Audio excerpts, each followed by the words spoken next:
Hey, everybody. Can we give a big hand for Bob? He's been doing an incredible job out here. He's been doing really, really great. My name is Mark Walters. I'm from Dallas, Texas. I run a website called BigFanboy.com. Welcome to the Arnold Sports Festival and what I think you are going to find to be a very special, very memorable panel. It is an honor for me to be here to host this, and I'm going to bring up a couple of our special guests, and then I'll bring out the man that I know you all want to see again. So let's give a big hand first and foremost. I want to introduce this man. Now, some of you may not be familiar with him, but you're about to know his name very well. It's not often that a comic book artist would be so in tune with working out that they actually look like the way Bruce Wayne would train to become Batman. And this guy actually draws Batman. You're getting ready to see the landmark 1000th issue of Detective Comics featuring his artwork. Ladies and gentlemen, Doug Mahnke. Let's give him a big hand.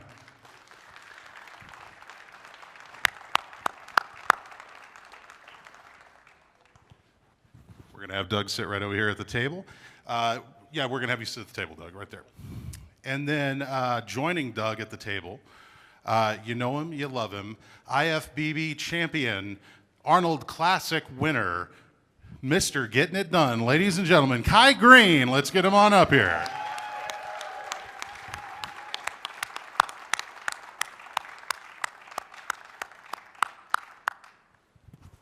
I swear he's coming.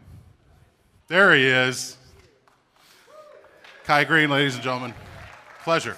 Thank you so much for coming. All right. And of course, the one, the only, Kai, we're going to have you sit right there at the table. Yeah. We've got a really high-tech camera that's going to show you guys some cool stuff here in a second. And of course, ladies and gentlemen, you know him, you love him. It's not like I have to reintroduce him, but why not? He is the Terminator. He is the Governator. He's the Predator Killer. He is a global icon, Arnold Schwarzenegger. Can I have you sit right here, Arnold?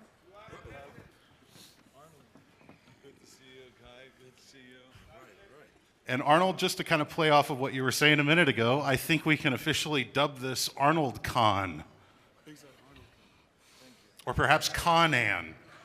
I don't know. Trying to come up with something clever. I think it sounds good. But you know, I mean, but I think the important thing is to recognize the fact that there's two audiences kind of like alike. Yes. And so I went to many of the Comic-Con events. The first one in San Diego, which is the biggest one, and then I went to Texas to one, and to others, and throughout my career. And I always felt kind of like the audience when I meet them and I take pictures, and I talk to them, and we have panel discussions. It's the same type of audience that comes to the Arnold Classic. So the last time when I was in Texas doing a Comic-Con event, I got in touch with the man that created it, the Comic-Con in San Diego, and I said, let's work together on this. Come to Columbus, check out what we're doing. And so we started small this year with Comic-Con to have them partner with us. And it's just another way of making the Arnold Sports and Fitness Festival bigger. So we will have a Comic-Con, the Arnold Sports and Fitness Festival. We tried it now in Columbus, and this is what this event is all about here, the crossover. And it's really interesting because here's like myself, who comes from the bodybuilding background and who has done Conan the Barbarian and Conan the Destroyer and Red Sonja and all this kind of comic book characters. And then you can almost call it Terminator a comic, even though it doesn't come from the comic book, but I mean, it has become a comic book. And then we have Greene here, who is a bodybuilder who is an unbelievable artist. And you would not think that someone that big, that has like 25-inch arms or whatever he has, I mean, just enormous. I mean, I don't even know how he can find a jacket, or if they can find enough material for the jacket. But in any case, so that this guy has the sensitivity and really the kind of brain to create great art like that. It's really amazing. So there's a great crossover there. He does his own comic books he draws, and in a really fantastic way. And then Doug, of course, he is a comic book artist and is also a power lifter. So here's a crossover. Interesting. So as you can see, there's a marriage there between those two worlds. And I think he is a perfect example of that. Yeah, people come to Comic-Con to celebrate superheroes, and these guys are real-life superheroes. It's like we get to meet them and talk to them in person, and seeing like the lines of people lining up to see Kai this weekend. And it's really great having Doug here because I've known Doug for a couple of years, and I think Doug is amazingly talented. But I think a lot of people don't know that Doug also is very passionate about working out and really powerlifting and all the things that he does. And it's amazing to see a comic artist that applies that not only to their life, but their creative energy. And that's one of the things I wanted to talk with you guys about was how bodybuilding and working out has contributed to, I know Kai, you've talked about this with your theory of muscle, I don't want to get it wrong, mind muscle, yes, mind muscle control. So that, how has that applied to the creative side of what you do? And I'd like for each of you to speak on that. Hey! There he is. What's up, everybody? Oh, wow, thanks for the question. Thank everybody for coming out. Wow, how do you answer that? Mind and muscle connection is all that good stuff that happens when we think very, very hard about the muscle that we're trying to train. We think very hard about why it's important to train it and how my life will be improved on the other side of doing that. And I think what happens is by thinking it and willing it to happen and concentrating on looking and working, the muscle starts to come to life. It starts to respond to the thing that you're doing. So with each rep now, we try to make more activity increase and hopefully end up to develop the physique that we're looking for as a result of doing it. So the mind-muscle connection talks about just becoming aware of your instrument and using it in the desired way. Doug, would you like to talk about how your workout routine has helped you creatively? Sure. Do you want me to use this? Well, I've been a comic book artist for 30 years, but I first discovered comics when I was about 5 or 6 years old. And really, the first thing is, and I was always an artist, very busy little kid, but the first thing I really wanted to do was not to be a comic artist, but to be a superhero. And I'm not kidding, I even ran around my neighborhood dressed up as a superhero. And I couldn't find any criminals in my little town, but I love the look, I love the power, I love everything that was expressed, the heroism, the saving, but it all manifested in this concept of a big, powerful human being taking care of others, basically. And so it's always physical, you know, but I'm an artist too. And eventually, I wandered onto Arnold Schwarzenegger when I was 17 years old, and I thought, well, that's what I've been looking for all this time. I mean, just to be totally honest, when I saw your physique, that's what I was looking for expressed in comics. And that's when I had started weight training specifically. And there's always that connection, you know, you're trying to build yourself, you're trying to create, myself, I was trying to create what I was drawing. And it's been a lifetime endeavor. I spent a lot of time, you know, Kai comes from a very active experience, and then he draws, I come from a very incredibly sedentary experience. You know, I spend, a 12-hour day is pretty common for me to work. It's not unusual. So, you know, for me, the release and everything, to get out into the gym and to express myself physically, to hit the weights and to move kinetically and to feel strong has always been a part of my life. I haven't deviated from it ever since I touched the first weight I did at 17 years old. And Arnold, just to kind of play off of that same question, talking about how it can influence creativity in your life as well, coming from a background where you trained so hard and then you started getting casting these movies, did you find that your routine allowed you to kind of expand your own mind creatively so that you knew what you wanted to bring to the roles, or maybe you looked at a role in a different way from the way you saw it when it was originally presented to you? Well, I was very fortunate that I was there at the right time, because when I was starting out weight training, I saw the Hercules movies. And I thought that they are made regularly throughout the year, throughout the decades, and so on. I was not aware that there was a period in the 50s and early 60s where those movies became very popular. And it inspired millions of kids, including myself, seeing Reg Park and Steve Reeves on that big screen. So when I got into bodybuilding, and I said to myself, I got to win Mr. Universe like Reg Park and like Steve Reeves, and then I can get into movies and so on. So I did that. I trained and trained and trained and to win Mr. Universe and Mr. Olympia and all this, then to get into movies. But then in the 70s, when I started getting into movies and going out for interviews, everyone said to me, says, what are you doing? I mean, look at you, you weigh 250 pounds. There's no movie for you. The Hercules movies were over. The time period was over. They said to me, says, the new sex symbols is not like Reg Park and Steve Reeves, but it's Dustin Hoffman and Woody Allen. And I said, what? I was like shocked. So they said to me, says, you know, you're too big, you cannot get into movies. I mean, you maybe can play a football player or a wrestler or a bouncer or something like that, but not a leading role by any means, and plus you have an accent, so forget about that, you know. People get scared when they listen to your accent.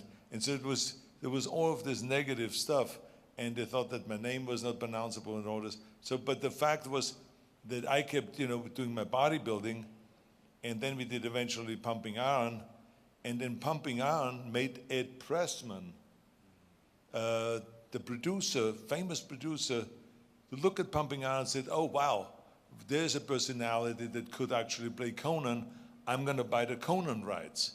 So he bought the Conan rights, and then he sold the whole thing after developing the script and everything with Oliver Stone, was the first writer for the Conan movie.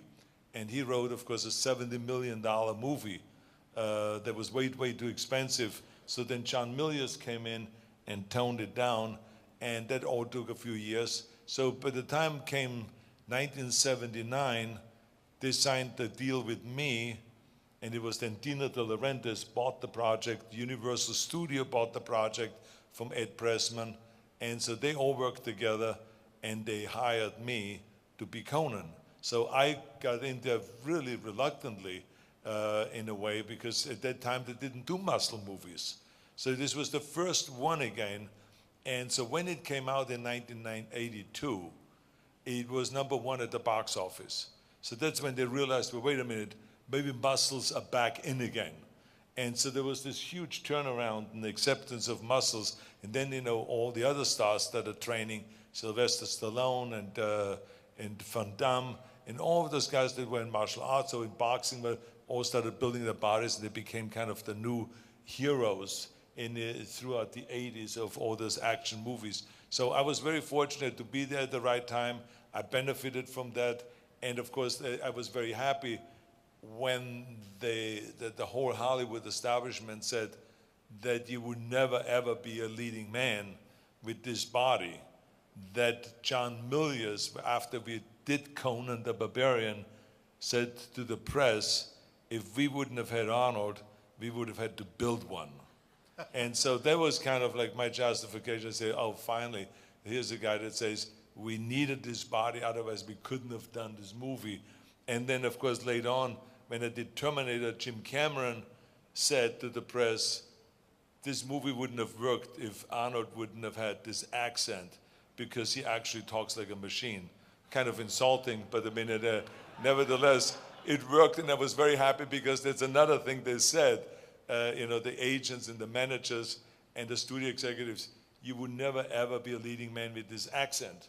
And sure enough, Jim Cameron again has kind of enforced the thing that yes, it was his accent that made the movie Terminator successful, and not just the look of it, but also the way he talks, because he was totally believable. So I was very happy that both of those things were kind of like, you know, I made an obstacle an advantage, an asset. And this is what it is all about. I think it's a good lesson for life, that you never listen to the naysayers and you just ignore them, and you just go and see your vision and go after your vision. That's the bottom line. Yeah, I don't know who those interviewers were, but I think it's safe to say you had the last laugh on that. So congratulations there. I just wanted to ask the guys, because there was one guy that was so famous for drawing and painting Conan, which was Frank Frazetta. Absolutely. And I just wanted to hear from you guys' take, because Frank Frazetta actually used muscle guys and then exaggerated that, because that's why he was so accurate the way he drew Conan always. It was like amazing, the musculature and the size of Conan and the way how well he painted movement. Was really, you know, with a sword and just the facial expressions and everything. So I wanted to get kind of a take of you guys, what you thought of Frank Frazetta, and did he inspire you guys? Well, entirely Frank Frazetta inspired me. In fact, every morning I'd wake up and when I was a kid, I'd look, you know, at the foot of my bed at the wall, and there was the Conan the Barbarian by Frazetta. My walls were plastered in Frazetta, and every once in a while I would circulate the posters around, and some of them were a little bit dicey, you know, but my mother recognized, you know, the beauty of the art. I mean, he did such incredible imagery, and it was so powerful, and if he drew a character with weight, you could just feel the ponderance, or if he drew something majestic, his sense of storytelling within a single image was so dramatic. It's hard not to fall in love with it. It was a big part of my I don't know, of my formative time as what do I want to draw? You know, how to draw something powerful, and he was a master of it. I don't know if anyone else ever has really been able to do that kind of imagery other than him to the successful degree that he's done it. He's inspired so many. His ability is just otherworldly. He's a total outlier when it comes to that sword and sorcery, but other things that he did, everything he touched, you know, artistically, even in his worst, was better than what most people could do at their best. Yeah, I'll piggyback on that. You know, Frank Frazetta, absolutely.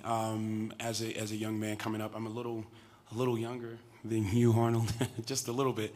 But with saying that, just remember, you could be my grandson. This is true. This is true. But with that, though, the Frank Frazetta reference is one of those things that inspired the whole pop culture. In fact, a whole movement of artists were able to find their feet and inspiration from the works of Frank Frazetta. Not only did he really help to solidify the imagery and the concept of Conan and made it more accessible to everybody that got a chance to see the future work that you were able to do. Frank Frazetta, I think, was just one of those people that really kind of paved the way to help shape people's visual perception of what could be, and certainly the sword and sorcery genre of storytelling and comic books and film were forever changed as a result of his influence. I grew up at a time when Thundar the Barbarian and you know, Star Wars and these things were very, very popular and celebrative of the things that we got a chance to see Frank Frazetta do. So with that said, yeah, it was a very, very big and moving experience to get a chance to see the work of Frank Frazetta. And since him, the other artists that have come along behind him, like Boris Vallejo and Julie Bell and a number of like really awesome acrylic and oil painters, just, you know, I guess have been able to move on. In fact, recently I've gotten a chance to work with a group of new artists that are young, but are just as inspired, you know, by looking at the work of Frank Frazetta. He's passed on, but his legacy and the body of work that he's left is tremendous, tremendous, and it influences us even today. Yeah, I mean, the way he drew women, the way he drew animals, I mean, it was just unlike anything you had ever seen before. And it had such a life to it. And I'm sure that really informed when you saw that artwork and you were going to do Conan, you probably thought, well, now I can relate to what this is, and I can interpret what this is just through some of his artwork and his paintings. Well, it's, you know, I have not been intimidated that often in my life. But when I looked at those magazines and his paintings, I tell you, it was intimidating. Because as I said to myself, how do I, with this body, that I had. How can I even come close to looking that dramatic that Conan looked in the Conan books? The way Frank Frazetta drew it and the way Robert E. Howard wrote it. I just felt like it would never match up to this kind of drama that he has created, and the magic and the physical magic. And so it was interesting when John Milius directed Conan. And I just was finished with the Mr. Olympia competition in Australia, so I was ripped. And Milius looked at my body and he said to me, he says, I don't want you in this movie to look like a bodybuilder. He says, I want you to go and look a little bit more like these are natural muscles from sword fighting and from the battles and all this, but not very organized and refined like that. So he made me actually lose some of the definition, which of course when I went to Spain and started eating there on location was welcome to me, because there was a lot of great pasta and good food. And so I couldn't have held my definition anyway at that point. So it was kind of welcome that he said that. But so like 2-3 months later, after the Mr. Olympia competition, when we then started, rehearsing and filming, he said, okay, now you have the perfect body. So then we started the pit fights and all of those kind of great fights where I was, kind of or even the fire scene with the witch where I was naked and we were rolling through the fire and all this stuff. So it was, he then said to me, he says, okay, now the body is perfect. And we watched together the dailies, which was always the footage that you filmed the day before. You look at it the next night. And we looked at it and he says, this is perfect. Keep that body the way it is now. And so I worked out every day 2 hours to keep the body this way, and I was in a somewhat of a diet, but not a strict diet, because it didn't need to be that defined. So, like I said, he was happy, and then when the movie came out, everyone else was happy with my physical development. But I tell you, it was very intimidating because Frank Frazetta drew the body so dramatic and so defined and just so ripped and muscular and everything like that. So I thought I never can live up to that kind of an image. Well, speaking of intimidating and keeping in the spirit of this Comic-Con theme, Doug, Kai, we're going to put you guys on the spot. We would like to witness you draw for us, and we've actually got a camera, I believe a high-tech camera overhead that is going to watch what you draw. No intimidation at all, gentlemen. No pressure. So, but we would love to watch you do your thing so that everybody can kind of see the process and see, how you do what you do. And while you do that, Arnold and I will keep talking, and then we're going to take some questions from the audience. We want you guys to get some questions in as well. So I just want to come in and just ask Doug quickly a question, because Sure. You started, kind of painting Batman, right? Yeah, I've been working, I've worked on Batman. I work for DC Comics. I've worked Superman, Justice League. I've done a Batman run in the past, and now I've returned for a book called Detective, which is an anniversary issue leading up to, the next issue coming out is issue 1000, which is a landmark. Yes. It's pretty rare, to have the thousands comic of anything. Last year was Action, this year Detective, and I was very fortunate to be a part of this. Yeah, so luckily, I played in one of the Batman movies. Yes, you did. Batman and Robin playing Mr. Freeze. And so this is why I was interested when I saw your Batman drawings, and said to myself, what got you interested in specifically in drawing Batman? The thing about Batman is, Batman's a human being.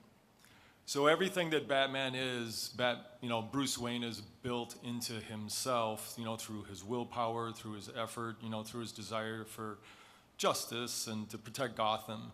And I think a lot of people connect with Batman because the idea is he's a human being that can be killed, and it is through his personal fortitude that he does what he does. And that's really what attracts Batman. Well, plus he has just a really badass costume. And it's fun to draw.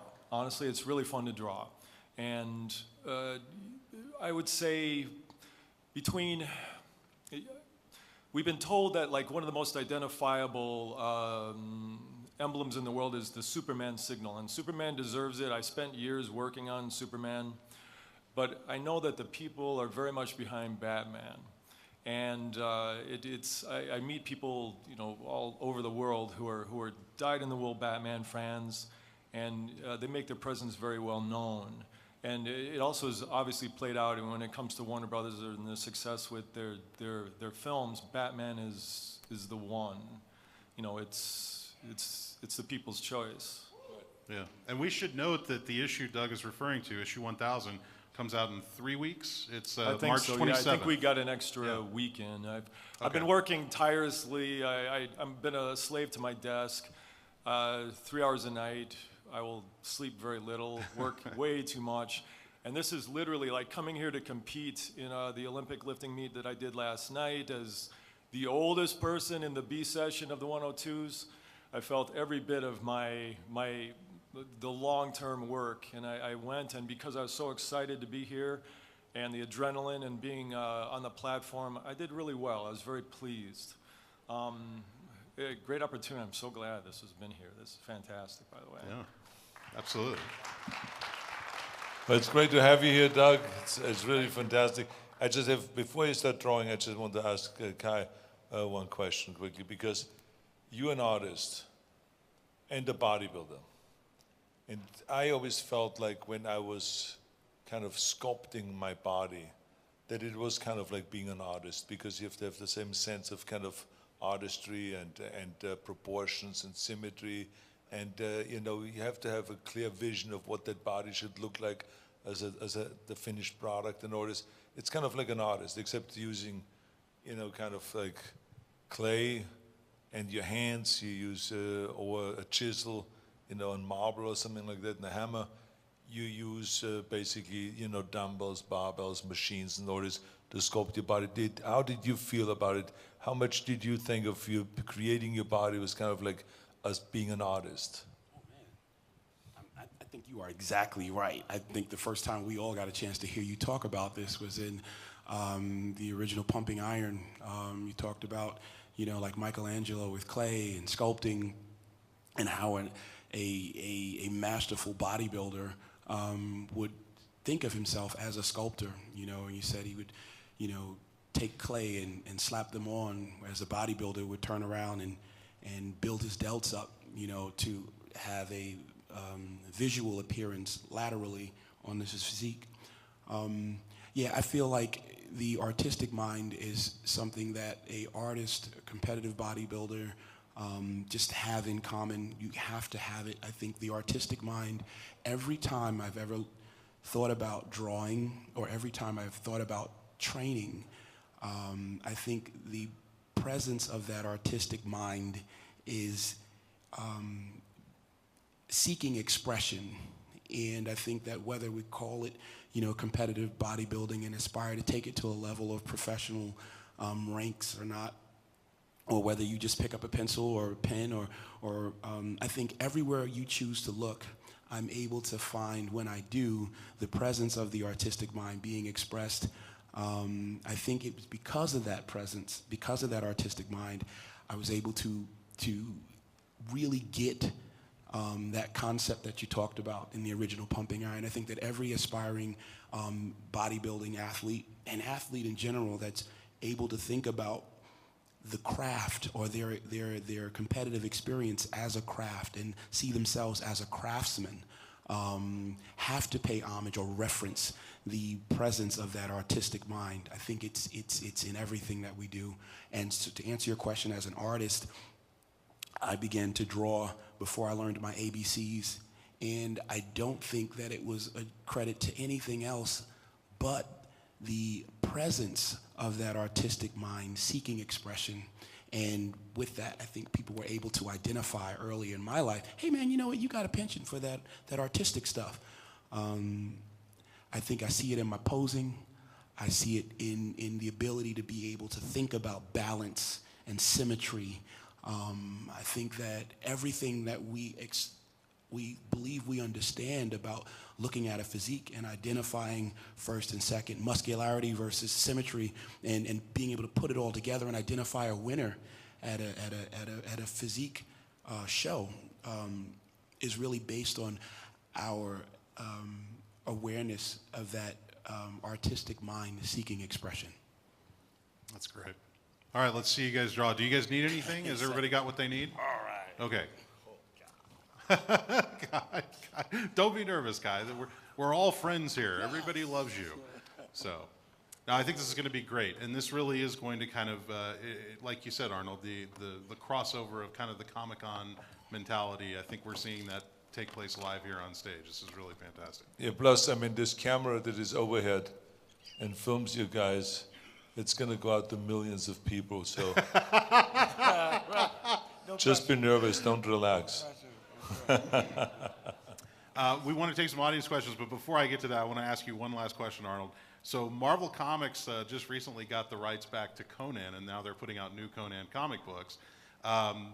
There's a chance that, actually I think they've even announced that we may see Conan intermingle with the Marvel Universe. So that kind of opens up the possibility that if they wanted to, they could make a movie where Conan interacts like with the Avengers or something like that. What do you think about that kind of, I mean, it's amazing that we've reached that level with creativity, isn't it? Well, I think it's in the right place with the Marvel Comics. I think that the Conan story and the Conan comic books should continue forever, you know. And I think that it's good that there are creative artists, that are good artists that can continue painting those paintings and all that stuff. When it comes to the movie, the sad story about all this stuff is that an estate like this, a Robert E. Howard estate, who created the Conan books and all that, when someone buys those rights, they now control the rights. And they have their own vision of what they want to do. And the guy that is, you know, that has the rights is some young guy that, you know, is trying to figure out and navigate his way through Hollywood. And this is not easy to do. So there's people that say to him, I say, why don't you start with a TV series? So then he negotiates for a TV series, and then that falls apart. Then he negotiates for something, you know, with Netflix, and maybe that falls apart. Then he decides to make a movie, maybe. And so in the meantime, we have been trying to convince him for years now that the way to go is to come back and to hire really a great director and to do another Conan movie. And to have me play kind of the last Conan, me playing the last Conan movie as King Conan. When Conan is in reality, at that time... We all want that, yes. When Conan is like 70 years old and he's disgusted with the, you know, sitting on a throne and being the emperor and the king, and you know, and then something happens after that, whatever direction it's gonna go. You know, there's some people that have written scripts where Conan then goes off and is retired, but then gets called back to duty because you know, the whole kingdom is falling apart. Or if it is some intrigues internally in the kingdom where his half-brother tries to kill him and is launching a big attack, and he knows that's coming and he feels like he's too old, and he sneaks out, goes with the peasants and trains himself again amongst the peasants to pit fighting and all this, to train himself again so he's ready for this onslaught in a castle. Goes back and then he gets attacked and of course wipes out everybody. So I read so many of those type of stories, but they're all really creative and great stories that have been written. So it's not far away from really creating a finished script. The only one that really has to pull the trigger there is the people that own the Conan rights, to go and say, yes, let's do a movie, let's go to Netflix, whoever it is, and let's hire this and this director that is very creative and can elevate the project to make it really a winning project and all that stuff. So there's many ways of going in this way, but I hope it will be done very soon. So that because I think it's a great idea. I hope so too. If we need to write to somebody, just tell us who we need to write to, and we'll make sure that happens. All right, let's kick off some audience questions. I want to start with the gentleman with the Doug Mahnke print right here in the front row. Yes, sir. What is your question? Do we have a mic for the gentleman? And do we have another mic that we can take out into the audience, or no? Of course there is one in the back. Why don't you get it to us now? I think there. Do we have one? Don't or no? vegetabilize in the background there, guys. Very nice. We're right here. See, if you would pay attention, you would know. Okay, go ahead now. I just want to thank you for the wonderful memories I have. I grew up watching your movies thanks to my dad, mostly. And you continue to inspire me, and I'm having trouble talking right now. But it was nice meeting you this morning at the photo op, and I just wanted to thank you again for all that you've done and continue to do. Thank you. No Thank you question. very much. Thank you. No question. Thank you very much. And you did, by the way, a great job talking here, because I want everyone to know, never worry about worrying about talking, because it's internationally known that the #1 fear is not dying or having an accident or getting really terminally sick or anything like this. The #1 fear is public speaking. So what you just did was you overcame your own fear. So you should be very proud of that. Anyone that is able to take the microphone and to say a few words is really ballsy. So I just want you to know, congratulations, because you did it. You overcame your fear. Right here. Hi, Arnold. It's so interesting to me to hear you talk about how when you were coming up, you were looking to guys like Steve Reeves, thinking, yeah, mate, I can make this transition from bodybuilding into the films, and then there being this lull which you overcame, because it's true, you know, with Conan the Barbarian, which came out the year I was born, you know, without that film, there would be none of, you know, half the films in the 80s would be wiped out, you know, there would be no Rambo, Dolph Lundgren certainly wouldn't have a career. But something that I find really interesting and strange about all of those films that started with Conan is that all of them involve you guys getting tortured in various strange and interesting ways. I just wonder what you think about that, why it is, you know, you spend all this time torturing yourselves in the gym and then you get there on set and you're being like flogged or electrocuted or whatever it is, you know, why, and that just doesn't happen anymore. A, why do you reckon that was a trend in that time? And B, where has this sort of torture of muscled beefcake gone in the modern day? Well, I think that as you know, stories, when you have a body like that, like Stallone and Van Damme and Dolph Lundgren and all this, you come in, so you make it believable that you are the hero. Because beforehand in the Westerns and in all the action movies, Superman and Batman, they didn't really look believable. I mean, it worked because the way they told the story, they were creative directors, but the body never looked believable. And then all of a sudden, in the 80s, they all started training. Even Clint Eastwood was training like a fanatic. And all of those action heroes that never really trained that much started training, and they started using short-sleeve shirts in the movie and all this stuff. So, but the disadvantage of it is, when you have a muscular body like this, is that people believe, yeah, you can wipe out anybody because you look believable as an action hero. But the story doesn't work if you look always that you can wipe out anyone, because there is now no kind of a threat. And this is why in Conan, for instance, John Milius insisted that everyone around me has to be bigger and stronger. So he hired guys from Denmark that were like 6'4", or Ben Davidson, who was in the movie, who was 6'6". And then he hired, everyone around me was like guys that were much more scary looking, and they could wipe me out in no time. That's what he wanted them to look like, so that Conan looks more vulnerable. And so then when I get into, you know, in a situation where this guy's trying to beat me up, or like they did, they captured me and then they tortured me and they hit me and all of this stuff, it really worked, because you got to take the hero down so that in the end there's an arc, so that you root for him and you say, oh my God, what's happening here? It is over for him. And then you kind of get out of the situation and you make your way back. It's just like in a Rambo movie. In all of those movies, that is the case. So you always kind of, you start out high, you establish the hero, Then something happens where he now goes down, and he gets tortured, and he goes through the worst kind of a situation, and then somehow gets back. Now the audience is rooting for you, as they always root for an underdog, and that's why you have those movies all have, you know, that the guy gets tortured, or he gets miserably treated, or electrocuted, or you know, like in my case, just, you know, cut up with the sword or whatever, or with a hammer, or crucified, exactly. So I was in a tree of woe. I was on this tree, you know, kind of biting off the vulture's neck, and you know, that was infested with lice, and my whole mouth was full of lice afterwards. I had to kind of gargle alcohol to get rid of the problem.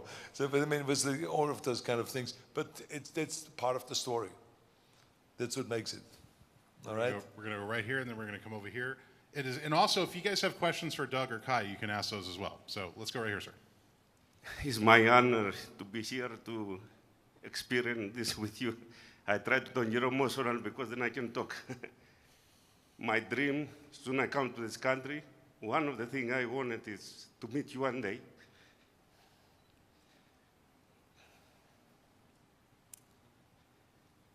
Sorry about that. I don't mean it.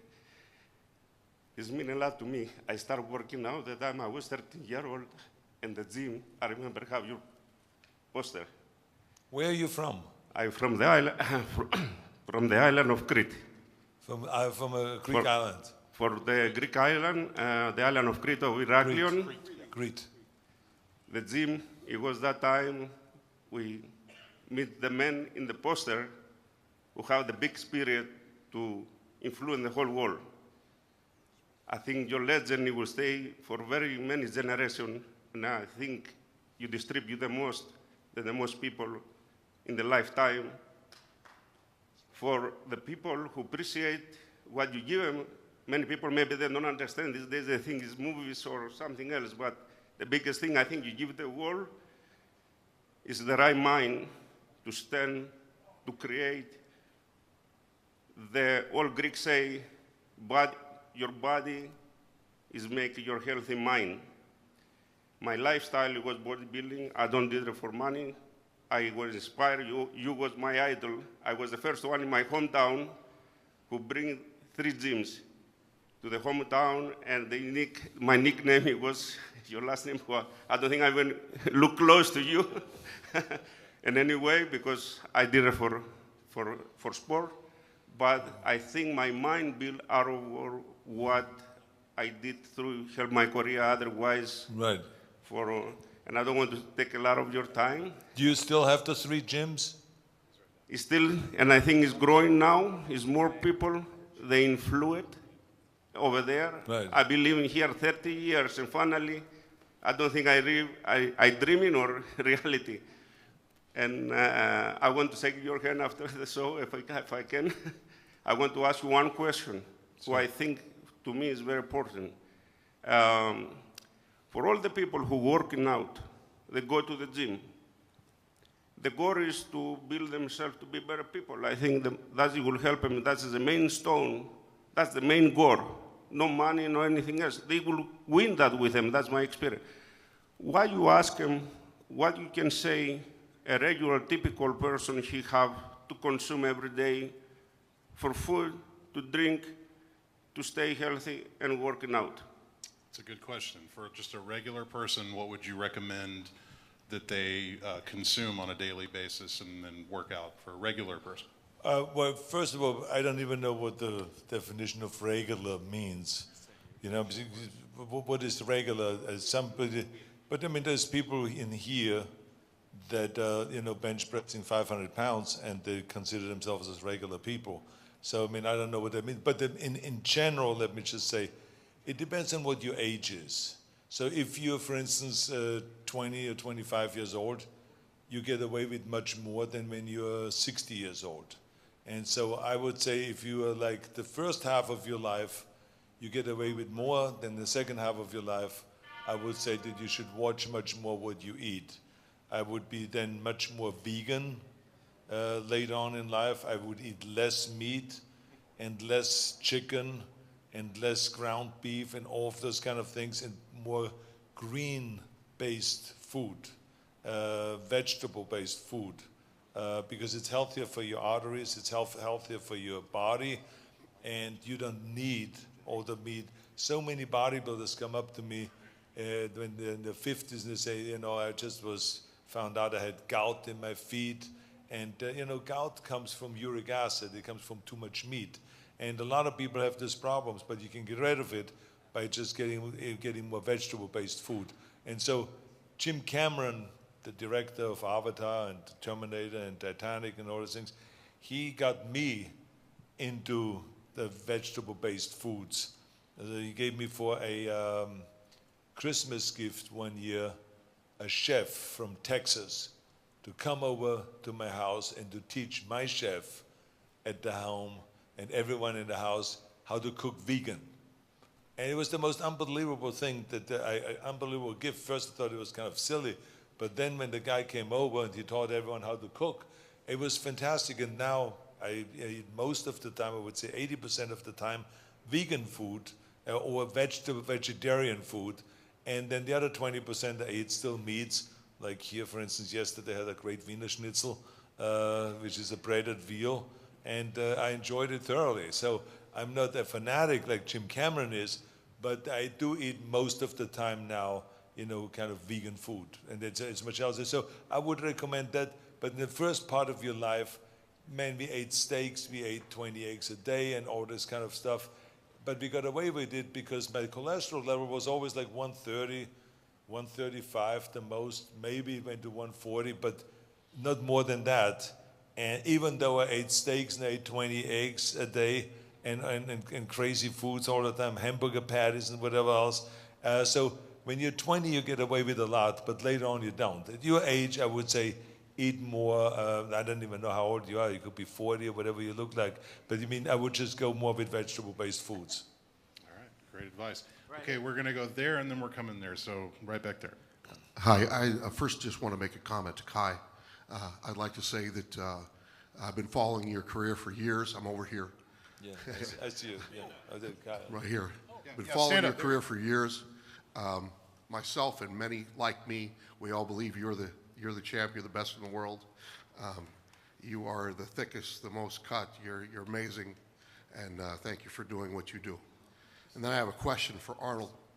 Arnold, I'd like to know in 50 years, in 100 years, where do you see your legacy? Do you want to be known as a statesman, as an athlete, as an actor, as an icon, all these things together? Where do you see, how do you see people perceiving you 100 years from now? Well, I think it's a question that I think people themselves would have a better answer than myself. My mission has always been that I want to improve people's lives. So even though I'm a Republican, but I don't see my issues that I fight for as political issues. I don't see them as Republican issues or Democratic issues. Like for instance, you know, I'm one of those guys that is fighting for a healthy body and for people to exercise and to train. I don't think this is a political issue. But for some reason or the other, when you talk about a healthy world, then that becomes a political issue. You have the left that says, yeah, we want to create the Green New Deal, and then you have the right, you know, saying there is no climate change and there's no global warming. So it's one of those odd things, you know, but so I fight I'm a crusader for a fit body and for a healthy body. I'm also a crusader for a healthy world because we have 7 million people dying every year of pollution. So if you believe in global climate change or not, right now, every year, 7 million people die because of pollution. And it's because of fossil fuels. But you know, we had to rely on fossil fuels, otherwise we would have never had this economic kind of boom that we experienced. But now we know that fossil fuels kills you, you know, because of cancer, because of lung diseases, wiping you out early, people that live close to freeways, it wipes it. So I fight for that worldwide, and I created an organization, you know, the R20, that fights for that, and they give speeches and do social media in regards to that.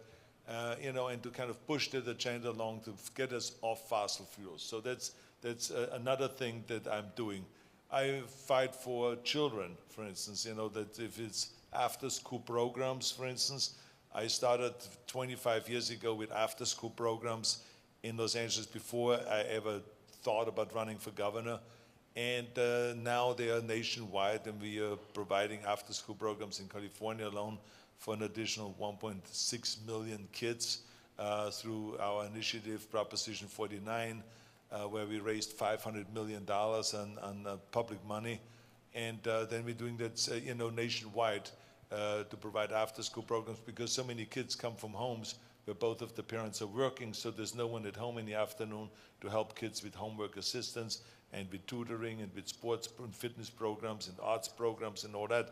So, and they drift around on the streets and they get into trouble, so that's why I created after-school programs. So that's another thing that I'm very passionate about and fighting for.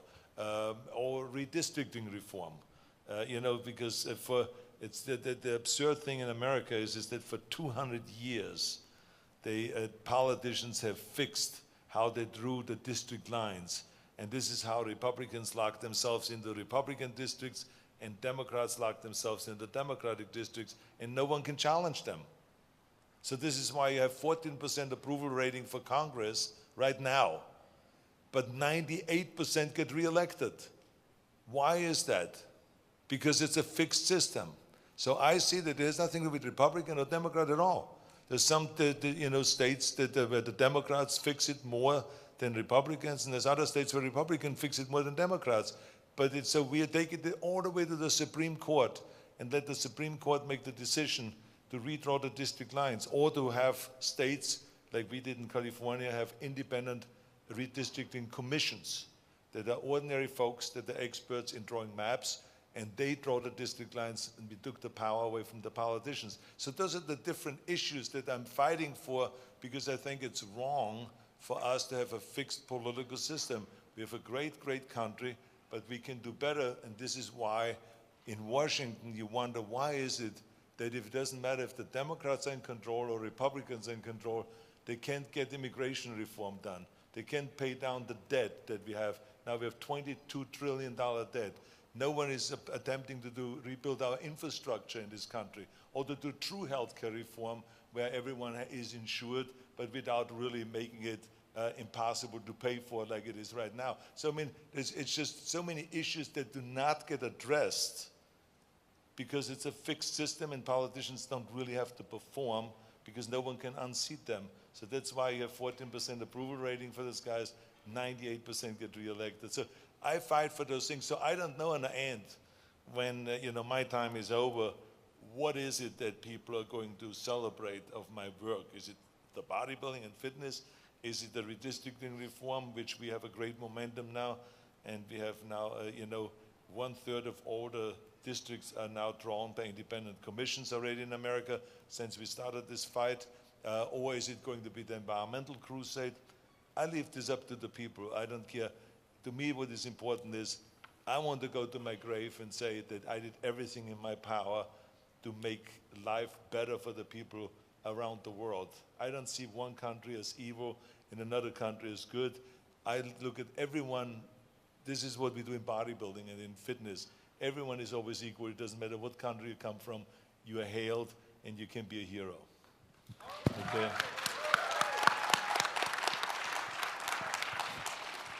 On the way over there, there was a question back there. Did you ever meet Bruce Lee?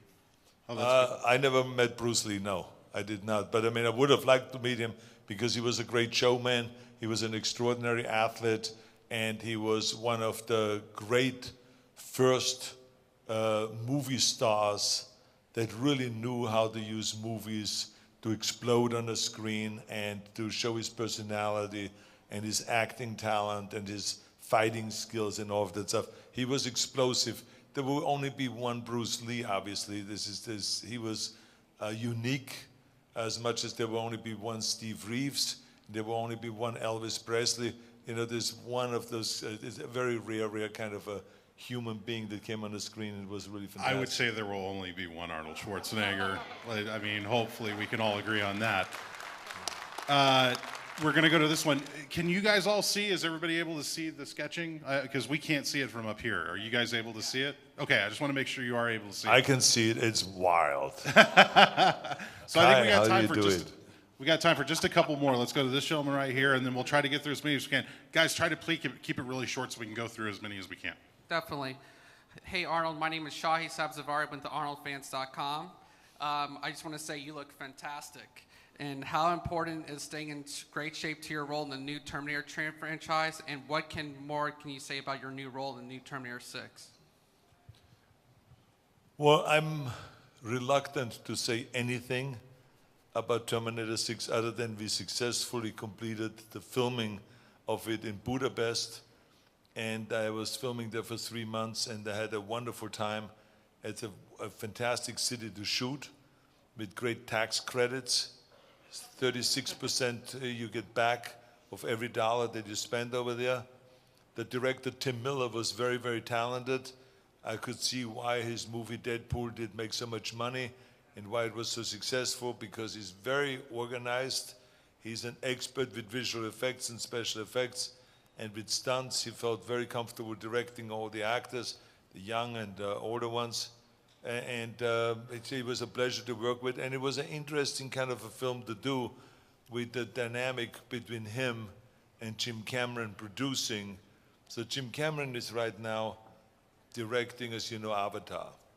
You know, Avatar number 2 and 3, and it could be part of number 4 also. But he's like, has taken on this enormous challenge. And so he's very busy with that, but he's a control freak. And you know, Terminator is kind of his baby.